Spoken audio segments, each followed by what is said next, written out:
ज्ञान संचय केंद्र में आप सभी दोस्तों का एक बार फिर से स्वागत है।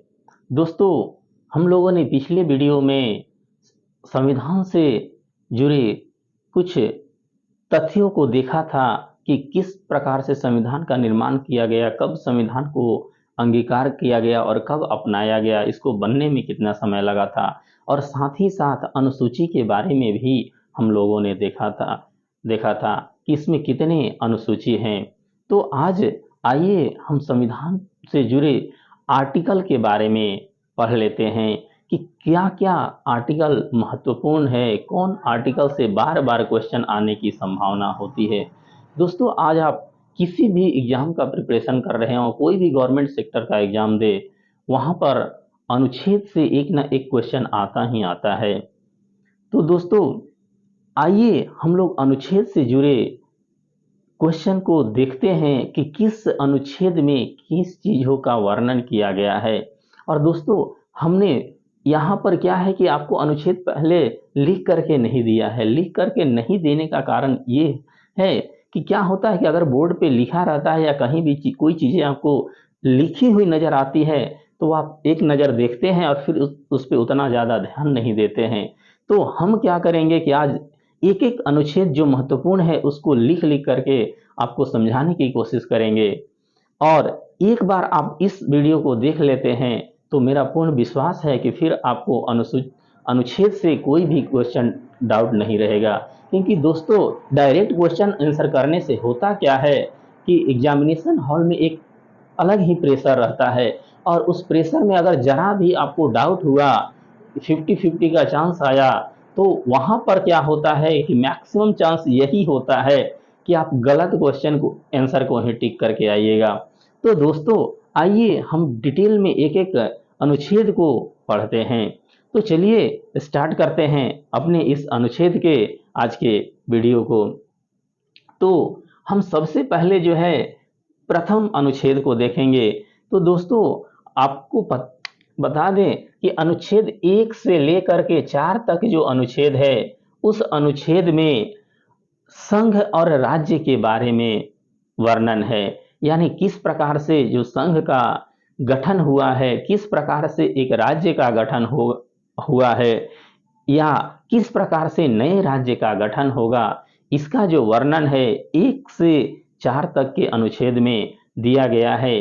और अनुच्छेद 1 में यह बताया गया है कि जो भारत जो है वह एक राज्यों का संघ है। क्या अनुच्छेद 1 में बताया गया है कि भारत जो है वह एक राज्यों का संघ है। अनुच्छेद 2 में क्या दिया गया है यह देख लेते हैं। तो अनुच्छेद 2 में संसद को ये अधिकार दिया गया है। किसको? संसद को ये अधिकार दिया गया है कि वो किसी भी नए राज्य का गठन कर सकते हैं, किसी भी नए राज्य को अपने देश में शामिल कर सकती है, किसी भी विदेशी जो धरती है उस धरती को अपने राज्य में शामिल कर सकती है। और अनुच्छेद 3 में भी इसी का वर्णन है। तो अनुच्छेद 3 में वर्णन है कि जो नया राज्य का निर्माण और उसका क्षेत्र का जो है परिवर्तन। अनुच्छेद 3 में क्या है कि नए राज्य का निर्माण। तो अनुच्छेद 3 और अनुच्छेद 2 इसमें थोड़ा सा डाउट होता है कि अनुच्छेद 2 में भी राज्य का ही वर्णन है कि राज्य का गठन, नए राज्य का गठन, उसको संघ में शामिल करना। और अनुच्छेद 3 में क्या है कि नए राज्य का गठन, परंतु क्या वो जो वर्तमान जो संघ के क्षेत्र के अंतर्गत आते हैं या वर्तमान कहें कि एक राज्य से उसके किसी अंग को जो है काट करके एक दूसरा राज्य बनाना, ये होता है अनुच्छेद 2 और अनुच्छेद 3 में ये अंतर होता है। अनुच्छेद 4 जो है दोस्तों, ये अनुच्छेद 4 आप लोगों के लिए महत्वपूर्ण नहीं है, तो इसीलिए 4 हम नहीं लिखे हैं। फिर आते हैं तो अनुच्छेद हम देख लेते हैं 5 से 11। तो अनुच्छेद 5 से 11 तक में जो है वह नागरिकता का वर्णन है। किसका वर्णन है? तो नागरिकता का।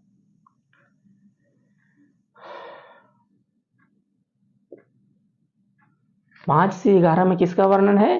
तो नागरिकता का। अर्थात किस प्रकार से किसी भी देश के व्यक्ति को नागरिकता प्रदान किया जाएगा या कोई विदेशी व्यक्ति है उसको किस प्रकार से नागरिकता प्रदान किया जाएगा, या कोई भारत का व्यक्ति अगर विदेश में जाकर के बसता है, क्या कंडीशन होता है कि उसको नागरिकता का त्याग भी, उसका नागरिकता लोप भी हो सकता है। तो इन सारे चीजों का जो वर्णन है अनुच्छेद 5 से 11 तक में दिया गया है। इससे भी आपको ज्यादा क्वेश्चन आने की कोई संभावना नहीं रहती है, इससे एग्जाम में क्वेश्चन नहीं पूछे जाते हैं। अगला जो हम लोग अनुच्छेद देखने जा रहे हैं, यह जो है ये काफी महत्वपूर्ण अनुच्छेद है। यानी कि अनुच्छेद जो है 12 से लेकर के और 35 तक का जो अनुच्छेद है ये काफी महत्वपूर्ण अनुच्छेद है। क्यों? क्योंकि 12 से 35 तक में क्या दिया गया है? मौलिक अधिकारों का वर्णन है। किसका? मौलिक अधिकार। जो हमारे संविधान में हमको मौलिक अधिकार प्रदान किया गया है, या प्रत्येक भारत के व्यक्तियों को जो मौलिक अधिकार प्रदान किया गया है, इसका वर्णन अनुच्छेद 12 से 35 तक में दिया गया है। और यह जो मौलिक अधिकार है, इससे एक और क्वेश्चन आता है कि ये कहाँ के संविधान से लिया गया था। तो मौलिक अधिकार जो है वह अमेरिका के संविधान से लिया गया था। कहाँ के संविधान से? अमेरिका के संविधान से लिया गया था। तो चलिए दोस्तों, इसमें जो महत्वपूर्ण अनुच्छेद है उस अनुच्छेद को देख लेते हैं। तो अनुच्छेद 14 में क्या दिया गया है कि कानून के समक्ष सभी जो है एक समान है। क्या है? कानून के समक्ष जो है सभी क्या है? एक समान है। यानी विधि के समक्ष सभी, यानी विधि के समक्ष, कानून के समक्ष कोई भी जाति पाति का भेदभाव, ऊंच नीच का भेदभाव नहीं होगा। कानून सभी को जो है एक समान मानता है। अनुच्छेद 15 में दिया गया है कि राज्य जो है किसी भी व्यक्ति के साथ धर्म, नस्ल, जाति, इन सब के आधार पर कोई भेदभाव नहीं करेगा। कौन भेदभाव नहीं करेगा? तो राज्य जो है किसी भी व्यक्ति के साथ धर्म, नस्ल, जाति के आधार पर कोई भेदभाव नहीं करेगा। अनुच्छेद हमारा 16 क्या है? आइए अनुच्छेद 16 को देख लेते हैं। तो अनुच्छेद 16 में जो है वह दिया गया है SC ST के बारे में वर्णन है। किसका वर्णन है? SC ST, यानी सरकारी नौकरी में भी, ये कहें कि सरकारी नौकरी में जो है सबको समान अवसर प्रदान किया जाएगा। किसमें? तो सरकारी नौकरी में जो है सभी को समान अवसर प्रदान किया जाएगा।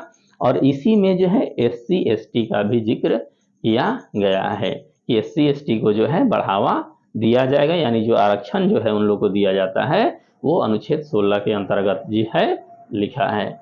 अगला अनुच्छेद आते हैं 17। तो अनुच्छेद 17 में जो है वह है अस्पृश्यता का अंत।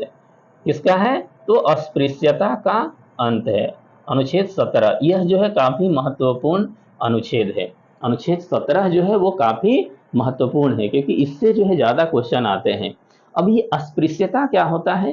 तो अस्पृश्यता हम कह सकते हैं कि ऊंच नीच, ठीक है, अमीरी गरीबी जो होता है, छुआछूत। मूल रूप से अगर अस्पृश्यता को बोले तो छुआछूत है।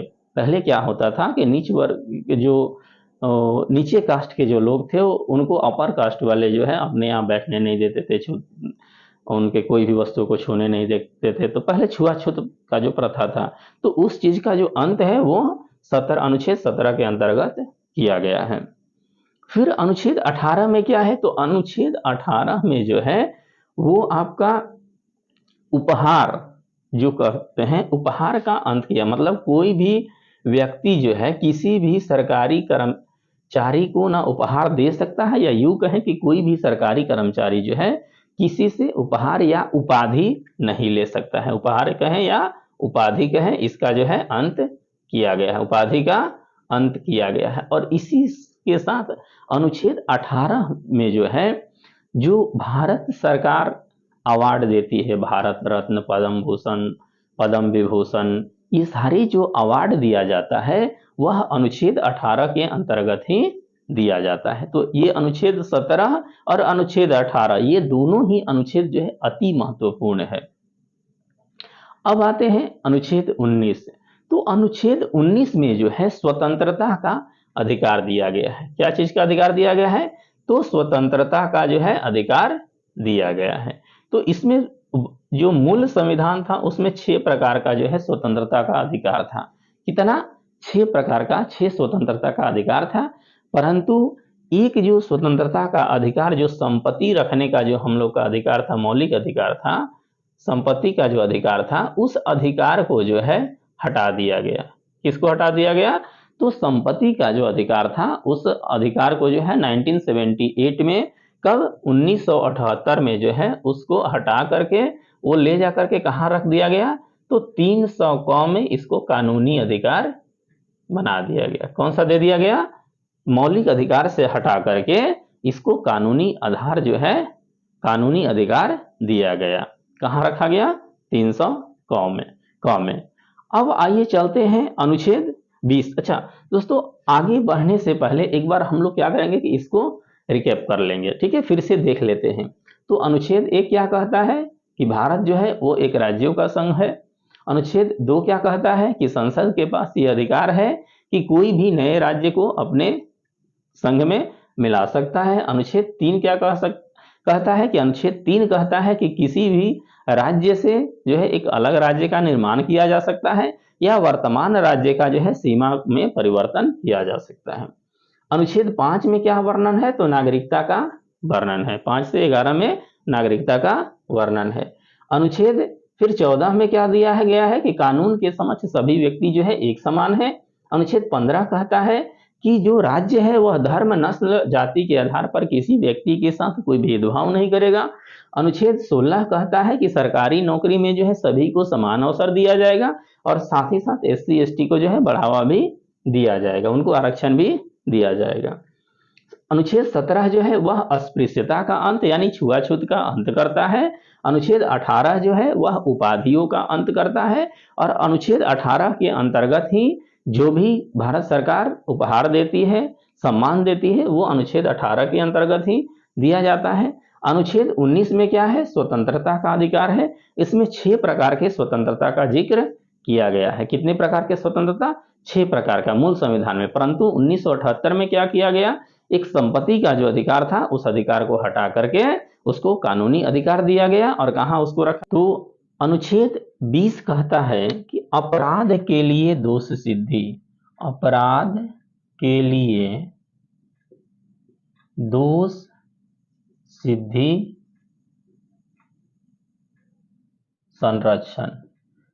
इसका अर्थ ये हुआ कि कोई भी व्यक्ति अगर अपराध किया है तो उसे अपने आप को निर्दोष साबित करने के लिए किसी भी वकील से उसको सलाह लेने की स्वतंत्रता होगी।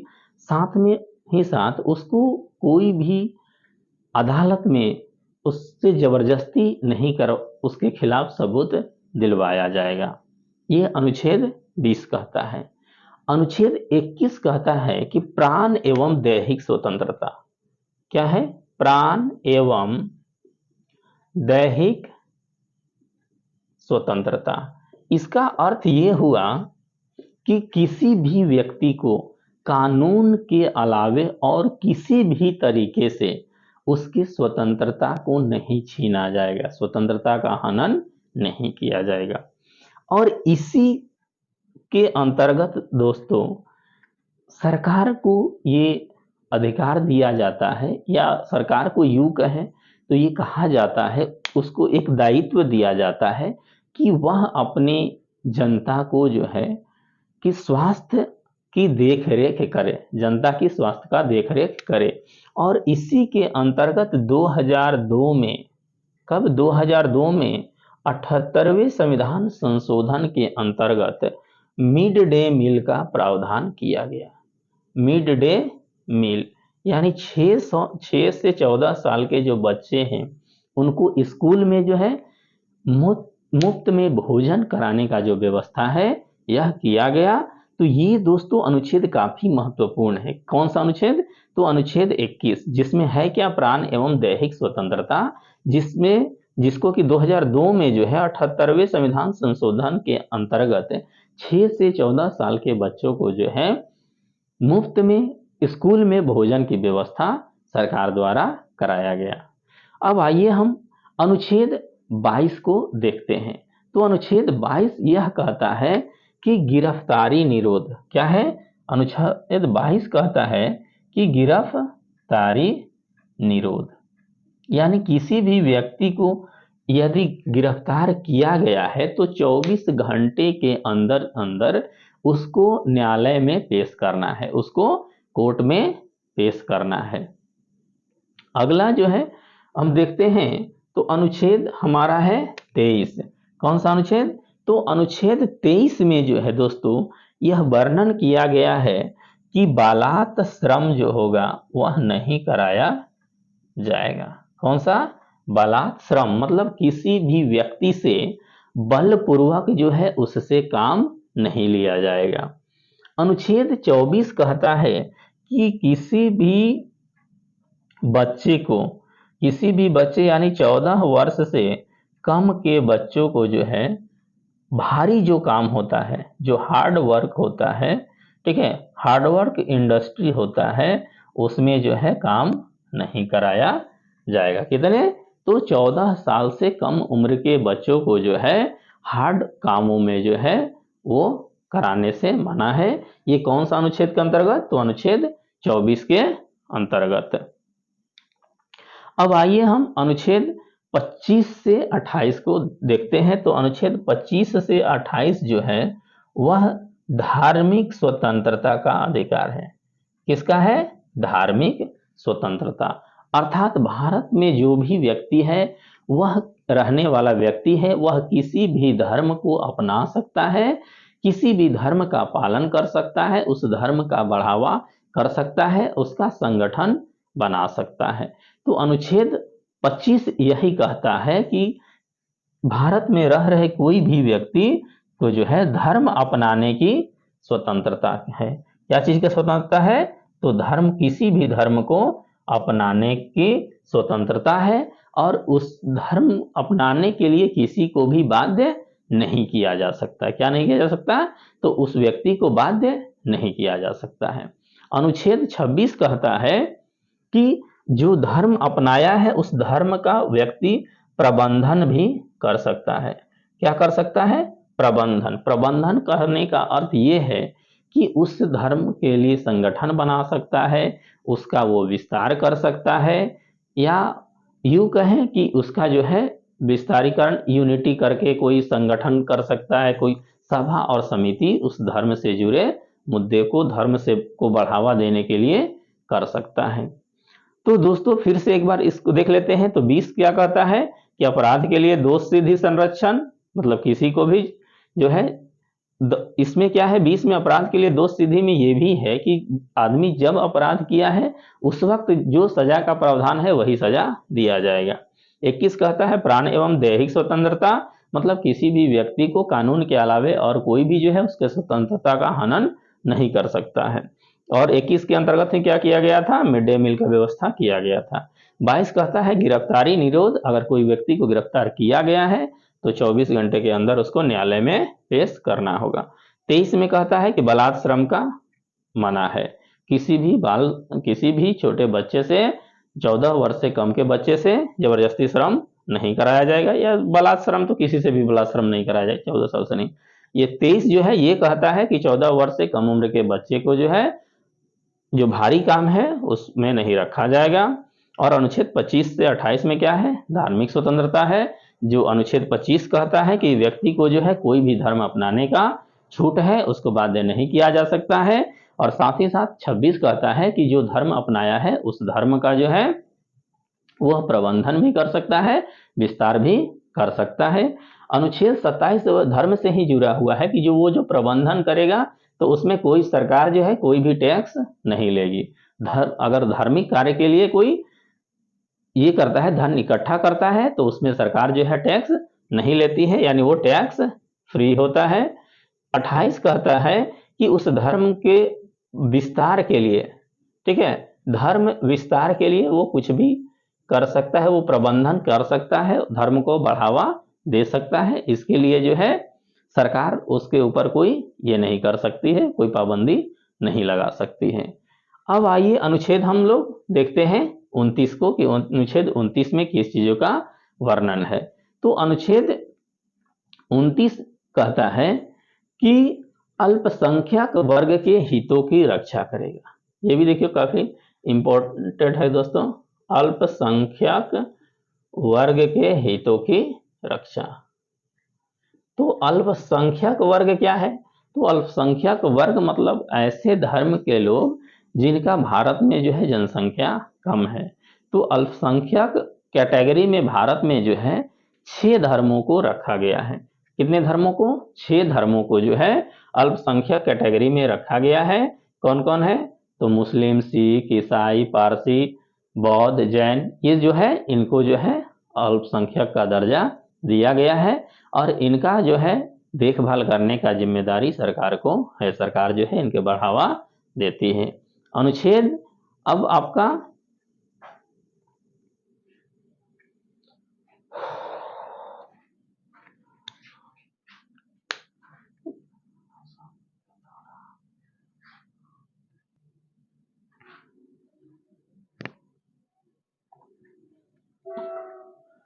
तो अनुच्छेद 30 में दिया गया है कि ये जो अल्पसंख्यक वर्ग है वह अपने शिक्षण संस्थान का भी गठन कर सकते हैं। अपने धर्म के बढ़ावा के लिए जो है शिक्षण संस्थान की स्थापना कर सकते हैं।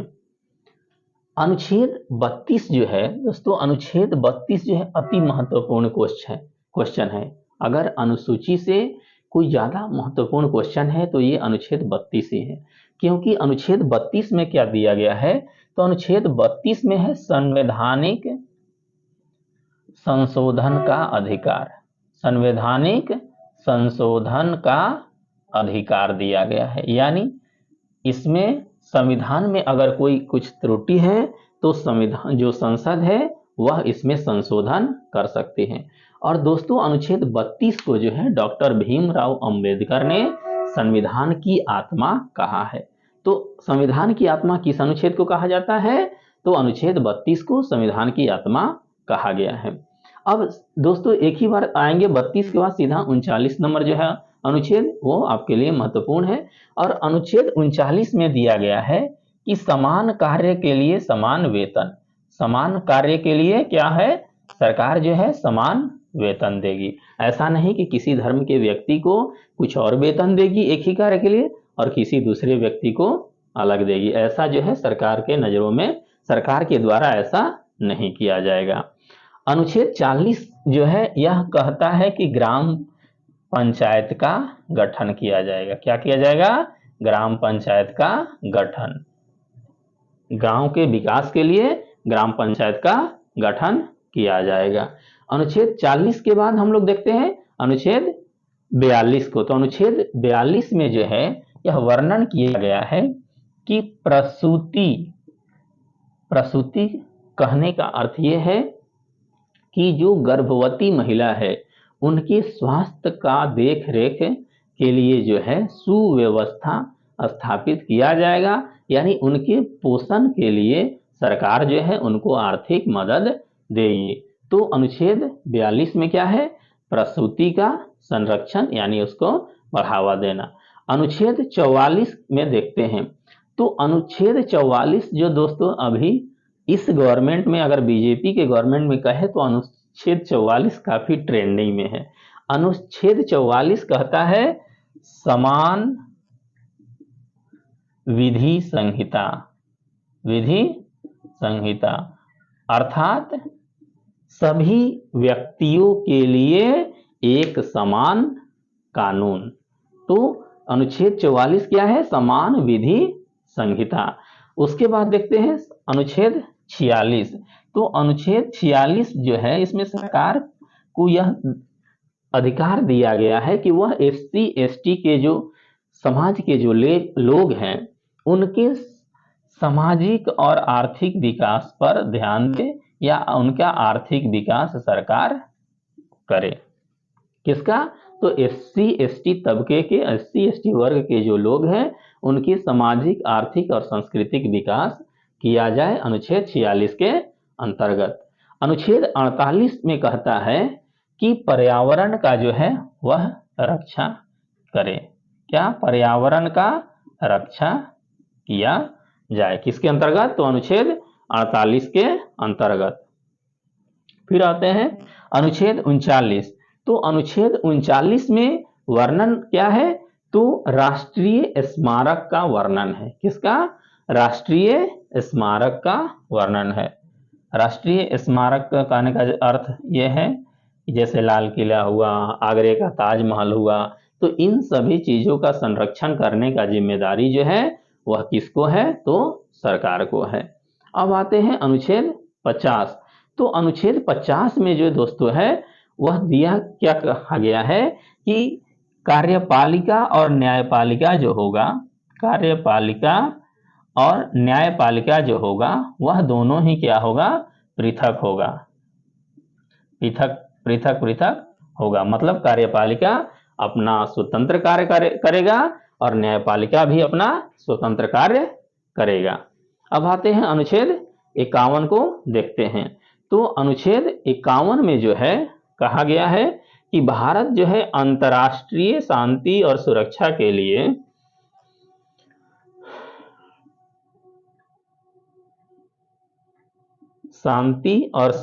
के लिए प्रतिबद्ध रहेगा। किसके अंतर्गत? तो अनुच्छेद 51 के अंतर्गत क्या? भारत शांति, विश्व में शांति और सुरक्षा के लिए क्या रहेगा? अग्रणी रहेगा। तो आइए दोस्तों, ये जो अनुच्छेद है इसका एक बार हम लोग क्विक रिवीजन कर लेते हैं। तो पहले अनुच्छेद में क्या है? राज्यों का संघ का वर्णन है। दूसरे अनुच्छेद में संसद को अधिकार है कि वो नए राज्य को जो है अपने सीमा में शामिल कर सकता है। तीसरा है कि संसद को ये अधिकार है कि वो नए राज्य का गठन कर सकता है या वर्तमान जो राज्य है उसके सीमा में परिवर्तन कर सकता है। पांचवा अनुच्छेद में क्या दिया है? नागरिकता का वर्णन किया गया है कि किस व्यक्ति को किस प्रकार से नागरिकता दिया जाएगा और किस प्रकार से उनका नागरिकता का लोप होगा।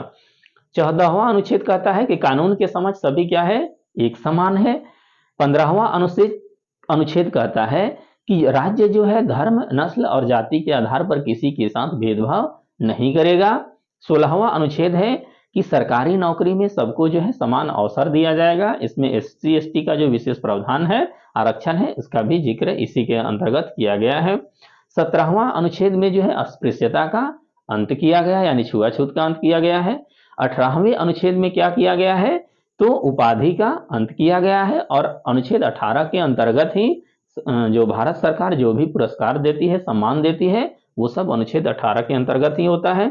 अनुच्छेद 19 में जो है स्वतंत्रता का अधिकार दिया गया है, जिसमें मूल संविधान में 6 प्रकार का स्वतंत्रता था, परंतु वर्तमान में जो है 5 ही स्वतंत्रता है।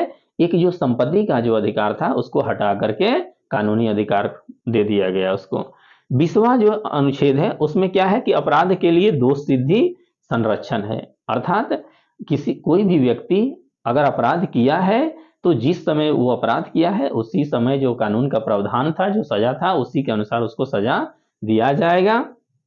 21वां कहता है कि प्राण एवं दैहिक स्वतंत्रता, अर्थात कानून के अलावे और किसी भी तरीके से किसी व्यक्ति के स्वतंत्रता का हनन नहीं किया जा सकता है। 22वां अनुच्छेद कहता है कि गिरफ्तारी निरोध, अर्थात अगर किसी व्यक्ति को गिरफ्तार किया गया है तो उस व्यक्ति को 24 घंटे के अंदर जो है न्यायालय में, कोर्ट में पेश करना है। 23वां अनुच्छेद कहता है कि बालात श्रम, किसी से भी बलपूर्वक श्रम नहीं कराया जाएगा। 24वां जो अनुच्छेद है वो कहता है कि 14 वर्ष से कम व्यक्ति को जो है किसी भी हजारस वर्ग भारी कामों में नहीं रखा जाएगा। 25वां अनुच्छेद कहता है कि किसी भी व्यक्ति को कोई भी वो धर्म अपना सकता है, इसके लिए वो आजाद है, कोई उसको बाध्य नहीं कर सकता है। 26वां अनुच्छेद कहता है कि जो व्यक्ति है वो किसी भी धार्मिक प्रबंधन को करने के लिए स्वतंत्र है, अर्थात कोई भी धार्मिक प्रबंधन वो कर सकता है। जो 27वां अनुच्छेद है वो ये कहता है कि धार्मिक प्रबंधन के लिए जो भी पैसा इकट्ठा होगा उसको टैक्स देने के लिए सरकार बाध्य नहीं कर सकती है। 28वां अनुच्छेद है कि कोई भी व्यक्ति अपने धर्म के प्रचार प्रसार करने के लिए स्वतंत्र है। 29वां अनुच्छेद कहता है कि अल्पसंख्यक वर्गों के हितों की रक्षा राज्य करेगा। राज्य का यह जिम्मेदारी है कि वह अल्पसंख्यक वर्ग के हितों की रक्षा करे, और अल्पसंख्यक वर्गों की संख्या भारत में कितनी है? तो वह 6 है। 30वां जो अनुच्छेद है वह कहता है कि अल्पसंख्यक वर्ग के शिक्षा का जो है शिक्षण संस्थाओं का विकास करने का जिम्मेदारी सरकार को है। वह जो है उनके शिक्षा के स्तर का सुधार कर सकता है। 32वां जो है अनुच्छेद है उसको संविधान का आत्मा कहा गया है। किसने कहा गया है? तो डॉक्टर भीमराव अंबेडकर ने कहा है। क्यों? क्योंकि इसमें जो है संविधान में संशोधन का प्रावधान किया गया है। 39वां जो अनुच्छेद है वह कहता है कि समान कार्य के लिए समान वेतन। राज्य के अंतर्गत जो भी कहीं कोई कार्य करेगा तो एक कार्य के लिए जो है सबको समान वेतन राज्य देगा। अनुच्छेद 40 के अंतर्गत जो है वह ग्राम पंचायत का गठन किया गया है। अनुच्छेद 42 के अंतर्गत जो है प्रसूति का स्वास्थ्य संबंधी जो कार्य है वो सरकार को जिम्मेदारी दिया गया है कि सरकार जो है प्रसूति जो है उसके स्वास्थ्य का देख रेख करे। 44वां अनुच्छेद में क्या है? तो समान न्याय संहिता या समान विधि संहिता का वर्णन है, अर्थात सभी व्यक्ति, भारत में रहने वाले सभी व्यक्तियों के लिए एक ही न्याय पद्धति होना चाहिए। 46वां जो अनुच्छेद है वो कहता है कि SC ST का जो है विकास के लिए सरकार जो है कार्य करे, यानी SC ST के आर्थिक और सामाजिक स्थिति को सुधारने का प्रयास करे। 48 अनुच्छेद में है कि पर्यावरण का रक्षा करना, ये जो है एक तरह से ये सब मौलिक कर्तव्य के अंतर्गत आता है। अनुच्छेद 33 से जो 50 है वह आता है कि किसके अंतर्गत? तो वो मौलिक कर्तव्य के अंतर्गत, अर्थात ये नागरिकों का कर्तव्य है कि वह पर्यावरण की रक्षा करें। अनुच्छेद 39 कहता है कि व्यक्ति को जो है स्मारक का सम्मान करना चाहिए। अनुच्छेद 50 के अंतर्गत जो है वह कार्यपालिका और न्यायपालिका को स्वतंत्र किया जाता है, अर्थात जो भारत में कार्यपालिका और न्यायपालिका होगा वह दोनों ही अलग अलग होगा और वो स्वतंत्र रूप से कार्य करेगा। और अनुच्छेद 51 कहता है कि भारत जो है अंतर्राष्ट्रीय शांति और सुव्यवस्था के लिए जो है हमेशा तत्पर रहेगा। तो दोस्तों ये रहा 1 से लेकर के 51 तक अनुच्छेद। अगले वीडियो में जो है हम लोग जो बचे हुए और लगभग 50 अनुच्छेद महत्वपूर्ण होंगे उसको अगले वीडियो में हम लोग करेंगे।